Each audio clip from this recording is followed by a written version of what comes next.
Olá, galera da segunda série, tudo bem, meninos? Como é que vocês estão? Como é que está nesse período de isolamento social? Espero que vocês estejam bem, tá certo? Fiquem em casa, hashtag fiquem em casa. Cuide de sua família, vão cuidando das pessoas que amam muito vocês e se preservem, meninos, se preservem, fiquem em casa neste período, porque esse novo coronavírus que provoca a Covid-19 não está brincadeira não na cidade de Ilhéus, não está brincadeira mesmo. Turma, é o seguinte, saudade de vocês, tenho certeza que é apenas esse momento temporário assim de afastamento, mas logo logo estaremos juntos para podermos compartilhar e viajar nessa nave fantástica chamada História. Turminha, nós vamos estar dando seguimento ao assunto, o último assunto que eu trabalhei antes dessa parada provocada pela pandemia do Covid-19, vamos falar hoje especificamente sobre a independência do Brasil, tá certo? E aí, você já conhece tio Márcio, já sabe como é que o professor Márcio é. Já gosto, já começo com polêmica. Joga aí. Dê uma olhadinha, esse quadro vocês já conhecem há muito tempo, desde quando vocês estavam no Fundamental Anos Iniciais. É o quadro de Pedro Américo, chamado Independência ou Morte, um quadro que ele pintou em 1888. Galera, preste bem atenção, faltava um ano para acabar o Império e iniciar a República. E dê uma olhadinha nesse quadro. Pelo que você está vendo, o quadro ele mostra Dom Pedro I montado num cavalo extraordinário, o melhor cavalo que existia naquela época, junto com os militares que estão aqui em volta, vestidos com trajes de gala. Você deve reconhecer essa imagem aqui, você deve reconhecer essas roupas. Quem já assistiu Posse de Presidente da República, etc., você observa que é a farda dos chamados dragões da independência. Aí você vê pessoas da elite, e aí você observa aqui o povo assistindo, acompanhando a cena. Pergunta que não quer calar, segunda série. Vocês acham que a independência do Brasil ela aconteceu desse jeito? Será? Hoje vocês vão perceber que não foi assim. Joga aí.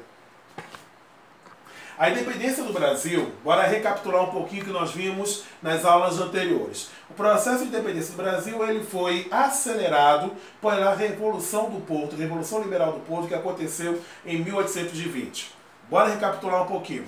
Nós vimos que devido às invasões napoleônicas lá na Europa, a família real portuguesa, coordenada, liderada por Dona Maria I, a louca, e Dom João VI, o abestalhado, eles chegaram e tiveram que vir para o Brasil.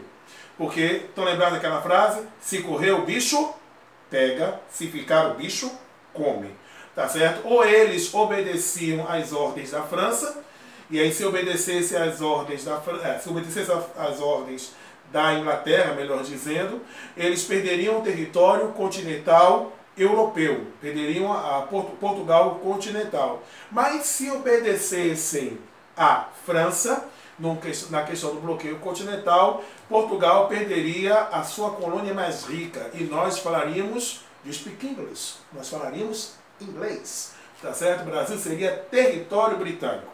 Bem, aí no caso Dom João veio para cá e a primeira medida que Dom João fez ao chegar na Terra Brasília foi justamente a abertura dos portos às nações amigas, leia-se Inglaterra. E vocês viram comigo que a vinda dos portugueses para cá, da família real portuguesa, aqui para o Brasil, não foi de graça. A Inglaterra não trouxe, não protegeu a família Bragança para essa viagem ao território brasileiro de graça. Eles conseguiram derrubar o pacto colonial rígido que tinha sido estabelecido desde o início do processo colonizatório. Ao fazer isso, Portugal perde o controle sobre o nosso país, perde o controle econômico do Brasil. Podemos afirmar que o ano de 1808, que foi o ano da abertura dos portos às nações amigas, significou a perda ou a nossa, melhor dizer, da nossa independência econômica em relação à metrópole portuguesa. Ainda não éramos independentes politicamente falando, mas já estávamos nos tornando independentes economicamente falando. Independentes mesmo? Na verdade, não. Estávamos assim, saindo de um dono, mudando de dono. Estávamos ficando sob nova direção. Sai Portugal, e quem é que entra para poder ter o controle econômico do Brasil? Eu dou aquele big dividido em 35 parcelas, pagando a partir do dia 32 de abril. Lembra quem foi? Isso mesmo, Inglaterra. E aí nós vimos também nas aulas anteriores que o Brasil importou de tudo nas mãos dos ingleses. Nós importamos caixão, nós importamos queijo, nós importamos patins de gelo em um país que tem a temperatura de mais de 30 graus, que não neva aqui no Brasil praticamente, tá certo? É uma situação complicada, mas valeu a pena, porque no caso o brasileiro, que é um povo bastante criativo, utilizou os patins de gelo para poder fazer o quê? Cortar pão. Isso aí. Muito bem. Mas nós vimos também que em 1810 houve o Tratado Comercial. Nesse tratado comercial foi estabelecido alíquotas diferenciadas de importação de produtos. Bora recapitular. No caso, os produtos portugueses, os produtos ingleses, melhor dizendo, eles entrariam no Brasil pagando qual percentual? Eles pagariam 15% de tarifa de importação. Logo depois nós vimos que Portugal pagaria, os produtos portugueses pagariam cerca de 16%. E os produtos de outros países do mundo pagariam 24% de tarifa de importação.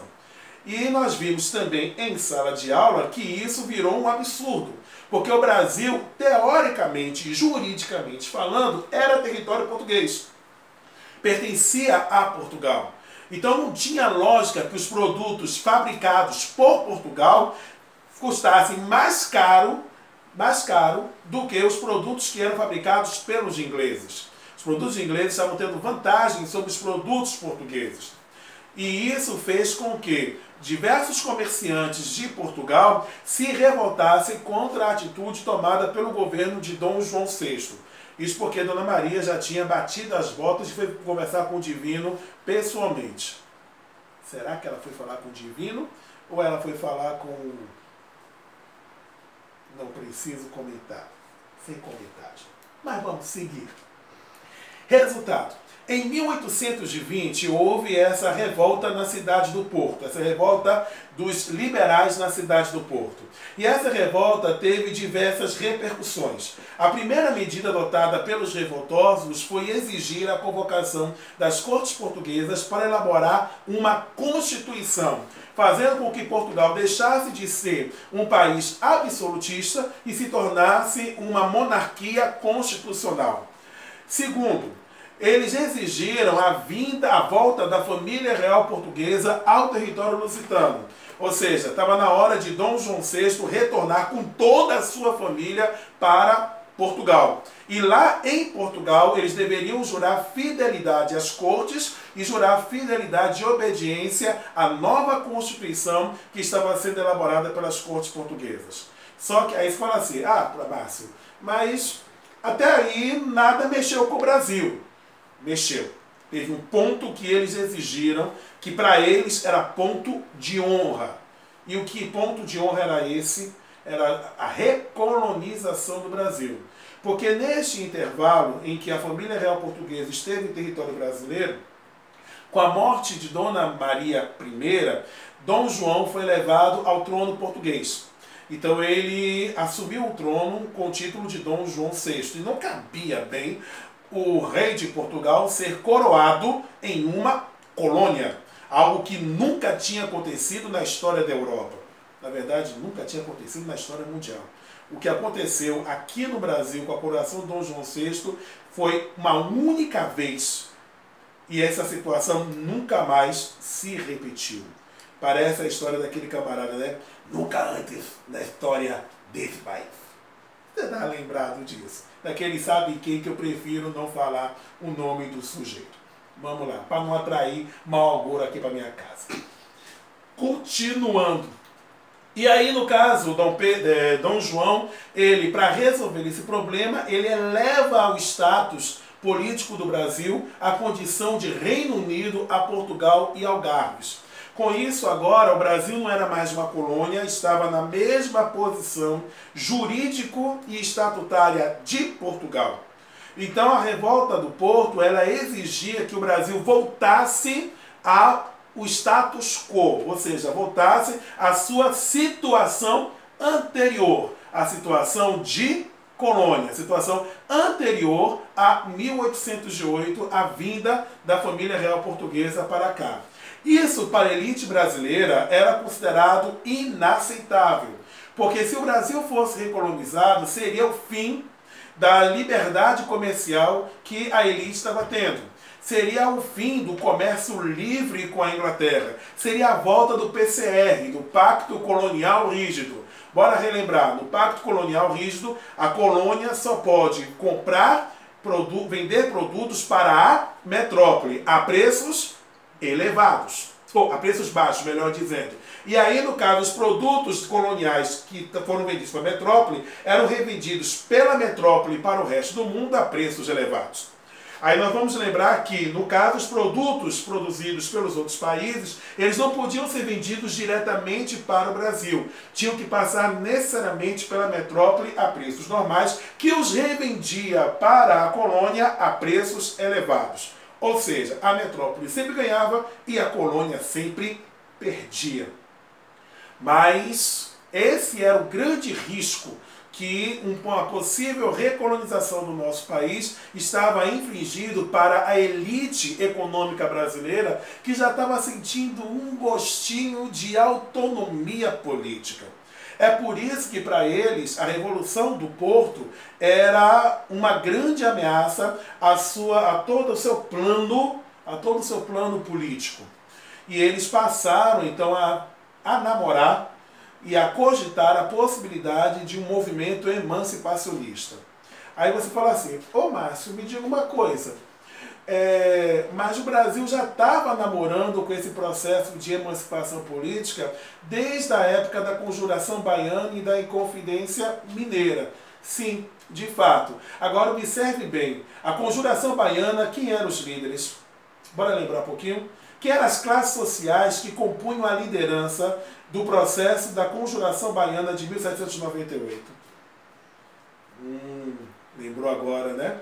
Eram as camadas populares e as classes médias da cidade de Salvador. Tinha de tudo um pouco. Você tinha estudantes, você tinha professores, você tinha advogado, tinha os alfaiates, tinha gente do povo. Era o povo que estava à frente do processo de emancipação que eles queriam espalhar por todo o território colonial. Diferente da Inconfidência Mineira, que nós vimos que no caso da Inconfidência Mineira, o processo ele se desenrolava apenas na elite e eles queriam apenas a independência de Minas Gerais. O resto do Brasil poderia vir a reboque, mas para eles a prioridade era a independência da região de Minas Gerais. E não se esqueçam daquilo que vocês pesquisaram e que nós comentamos em sala. A Inconfidência Mineira ela ficou caladinha a respeito da problemática da escravidão, enquanto a Conjuração Baiana eles já propunham a libertação dos escravos africanos. Segue aí. Então, no caso, agora a elite ela resolve abraçar a bandeira do processo de independência. Foram formados dois partidos, por assim dizer. Não é bem partido político do jeito como nós conhecemos hoje, como Partido dos Trabalhadores, PSDB, etc. Mas você tinha agremiações políticas que tinham propostas diferentes de país. Nós tínhamos o Partido Português e o Partido Brasileiro. O Partido Português ele era formado pelos comerciantes portugueses da cidade do Rio de Janeiro e eles defendiam os ideais da Revolução do Porto. Ou seja, eles queriam que o Brasil voltasse a ser colônia. Eles queriam que o Brasil voltasse a ser colônia, para eles poderem justamente retomar o monopólio comercial que eles já haviam perdido com a assinatura do Acordo de Abertura dos Portos das Nações Amigas e o Tratado Comercial de 1810. Já o Partido Brasileiro, que era formado pela elite, e é isso, eu não botei aqui no slide, mas eu quero avisar vocês agora. O Partido Brasileiro, ele era formado pela elite. O povo estava fora. Escravo fora. Mulher fora. Apenas a elite que fazia parte do Partido Brasileiro. E o que é que eles defendiam? Eles defendiam a independência do Brasil. Só que o Partido Brasileiro, ele não era monolítico, ou seja, eles não tinham uma mesma unidade de pensamento e ação. Eles eram divididos em duas facções, raio A, raio B, tá certo? O raio A eram os moderados e o raio B eram os exaltados. Raio A, moderados, raio B, exaltados. Segue aí, Mari. E quem eram os moderados? O que é que eles defendiam? Eles defendiam a adoção do regime monárquico unitário. Eles defendiam que o Brasil deveria, ao se tornar um país independente, deveria adotar como forma de governo uma monarquia. Tá certo? Com forma de governo, uma monarquia. E o Estado seria unitário, ou seja, seria um governo centralizado. Todas as decisões estariam centradas na cidade do Rio de Janeiro. As províncias que já existiam na formatação do Reino Unido, essas províncias seriam apenas meras divisões político-administrativas, mas elas não teriam autonomia. Agora, além desse regime monárquico unitário, sob a liderança de Dom Pedro, da família Bragança, que era uma pessoa que eles já conheciam, você teria a manutenção do tripé macroeconômico. E que tripé é este? Um tripé que eu tenho falado com vocês desde o ano passado, desde a primeira série. Vamos lá. Latifúndio, que significa grande propriedade rural, monocultura agroexportadora, regime plantation, monocultura voltada para exportação e a mão de obra escrava negra. Esta era a proposta dos moderados. Aí vocês perguntam, peraí, por que Dom Pedro à frente? Nesse momento em que o Brasil já estava se preparando para se tornar um país independente, estava pipocando no restante da América Latina diversos movimentos de independência. E a exceção do Haiti, que tinha se tornado independente no final do século XVIII, e o México, que haviam adotado o modelo monárquico, as demais colônias hispânicas da América Latina haviam adotado o modelo republicano. E houve uma disputa de poder entre os caudilhos, entre os líderes políticos locais. Eles não queriam esse tipo de disputa de poder, porque eles queriam evitar uma fragmentação territorial. Já o raio B, que eram os exaltados ou liberais radicais, eles defendiam a adoção do regime republicano e a abolição da escravatura. Já percebeu que era a ideia muito avançada para o Brasil da época. Qual foi o grupo que ganhou? Bora lá, próximo. Nesse esquemazinho que eu fiz aqui, dá para vocês terem um panorama de como é que foram os meses que antecederam o 7 de setembro. As cortes portuguesas exigem a volta de Dom Pedro a Portugal, e aí Dom Pedro, convencido pelos moderados do Partido Brasileiro, toma a decisão de permanecer no território nacional, de permanecer no território brasileiro. O famoso Dia do Fico, no dia 9 de janeiro de 1822. Se é para o bem de todos e a felicidade geral da nação, diga ao povo o quê? Fico. Tá certo? Gente, é o ficar de permanecer. Não é o ficar que vocês estão acostumados a fazer, não. Tá certo? Logo depois, nós temos as ordens de Portugal. Quando Portugal toma conhecimento de que Dom Pedro toma a decisão de permanecer, eles exigem, de uma forma mais veemente, a volta de Dom Pedro ao território lusitano.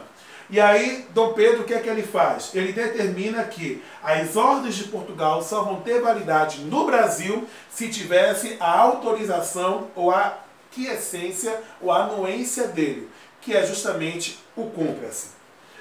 As cortes portuguesas agora decidem anular todas as decisões tomadas por Dom Pedro, e Dom Pedro ele é impelido a ter que tomar a decisão pela emancipação política do Brasil. Aí, no dia 7 de setembro de 1822, às margens do Riacho Ipiranga, em São Paulo, Dom Pedro, depois de sofrer uma baita de uma caganeira, porque ele estava se cagando, já tinha quase 8 vezes, vindo da casa de Domitília de Castro, a sua grande amante, ele chega e grita: brasileiros! As cortes portuguesas querem nos escravizar e nos perseguem. De hoje em diante, nenhum laço nos une mais. Pelo meu sangue, pela minha honra, pelo meu Deus, juro fazer a independência do Brasil. Brasileiros, ele pega, arranca as fitas que lembravam das cores de Portugal, lembrando a fidelidade dele a Portugal. Ele arranca e diz: brasileiros, o nosso lema de hoje em diante será independência ou morte. Aí você já sabe o que aconteceu com o coitado do jumento, da mula, melhor dizendo, que estava embaixo de Dom Pedro. Tá certo? E aí, em 7 de setembro de 1822, o Brasil se torna independente. Segue. E o que aconteceu pós-independência? Se vocês acham que o Brasil se tornou independente, Dom Pedro deu aquele grito lá no Ipiranga, e aí pronto, beleza, Brasil agora está livre de Portugal, Brasil é país independente, tire a sua mula da chuva, tá certo? Tire a mula da chuva, nada a ver. Porque Dom Pedro, ele é aclamado pelas províncias do Centro-Sul, Minas Gerais, São Paulo, Rio de Janeiro, assim por diante, ele é logo aclamado imperador.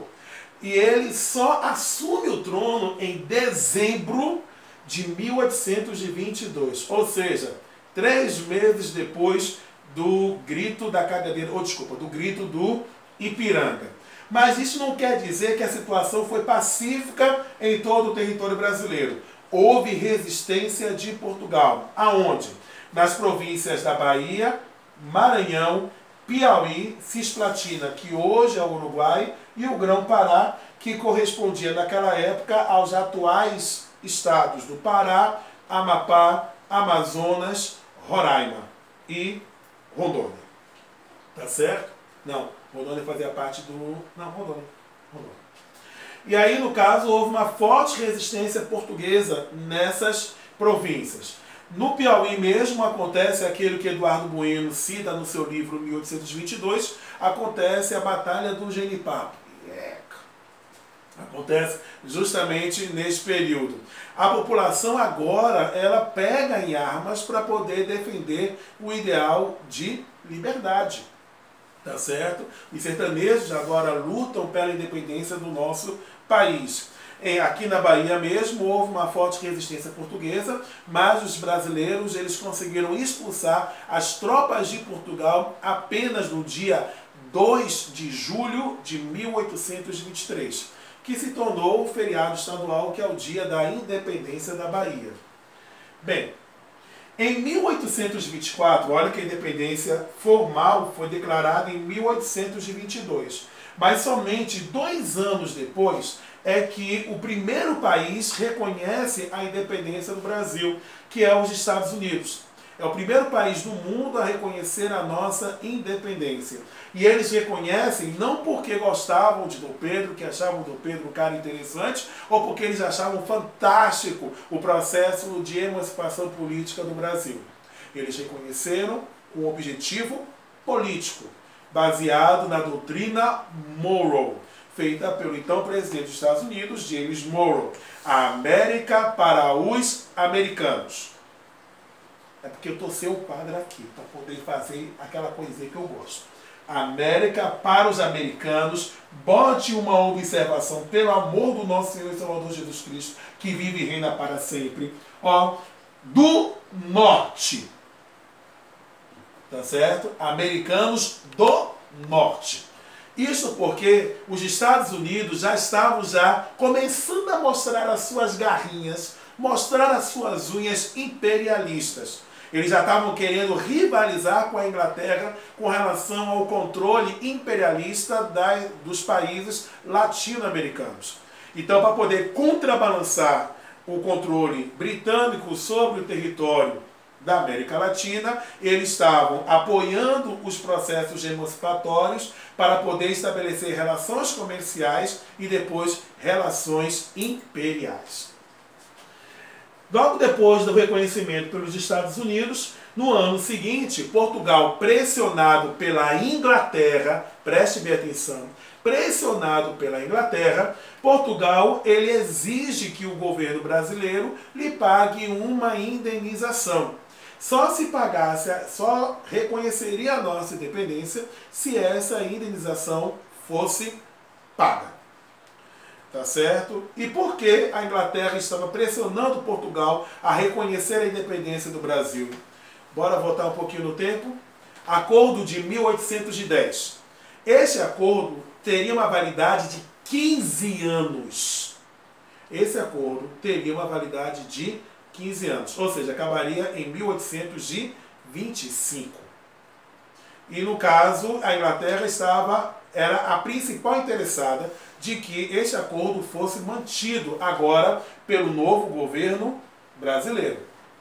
Por isso que, mas para a Inglaterra poder fazer este acordo, a renovação do acordo, o Brasil fazer a renovação do acordo com os britânicos, a Inglaterra ela não podia passar na frente e reconhecer a nossa independência de forma imediata, por causa do problema de um acordo que ela havia assumido com os países europeus, logo após as guerras napoleônicas, a formação da Santa Aliança.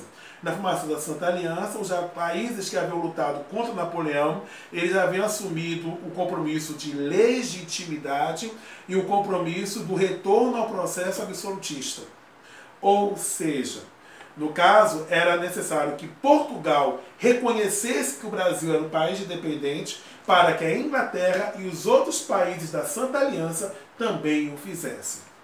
E aí Portugal exige do Brasil o pagamento da indenização, e aí o governo brasileiro, que tinha à frente quem? Dom Pedro, que era o que de Dom João, filho, faz um pedido de empréstimo à Inglaterra. Pede dinheiro emprestado à Inglaterra, porque Portugal exige 5 milhões de libras esterlinas de pagamento de indenização.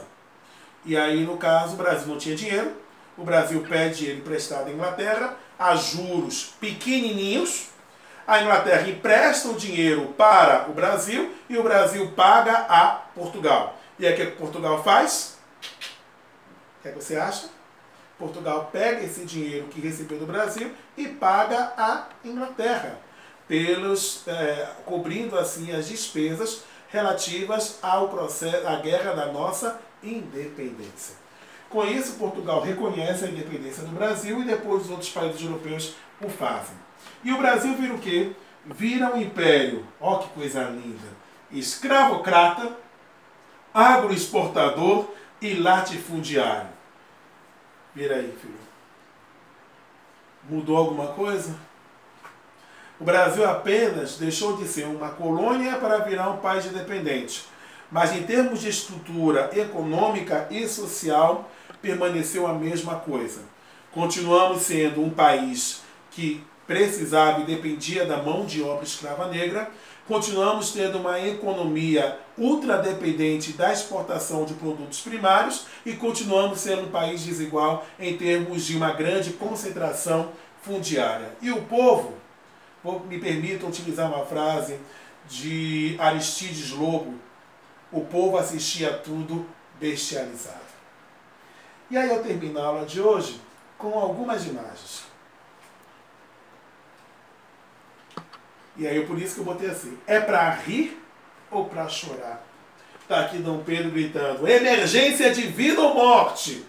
WC, indo para o banheiro, tá com um rolo de papel higiênico na mão, e aí as pessoas se perguntam, não ouvi direito, o que Dom Pedro diz? Aí o outro fala, parece que foi independência ou morte. Aí o soldado português fica assustado. Dom Pedro declarou a independência. As cortes precisam saber disso de forma imediata. Agora, olha o interessante. A cara do povo. Sem saber o que estava realmente acontecendo. E tem uma outra imagem que eu fecho a aula de hoje com essa imagem. Tá certo? Desculpa. É para rir ou para chorar? Diz aí, independência ou morte, qual você escolheria? E a resposta do companheiro foi: depende do tamanho da propina. Precisa falar alguma coisa? Dever para vocês brincarem um pouco, ficarem pensando em mim, tá certo? Não chore por mim, liga para mim, não liga para ele, só liga para mim. Leiam as páginas 480 e 481 do livro 1, do caderno 1, do livro de vocês. E tem um vídeo muito massa de Eduardo Bueno, o mesmo autor. Desculpa, gente, eu falei anteriormente que Eduardo Bueno escreveu 1822. Quem escreveu foi Laurentino Gomes. Eduardo Bueno ele escreveu vários livros muito interessantes, como Náufragos e Degradados. Tá certo? Um camarada assim extraordinário, o jornalista e historiador Eduardo Bueno. E aí tem um vídeo muito massa, vocês vão gostar, que é falando sobre a independência do Brasil. O link está lá no portal do Plural, tá certo? No material complementar.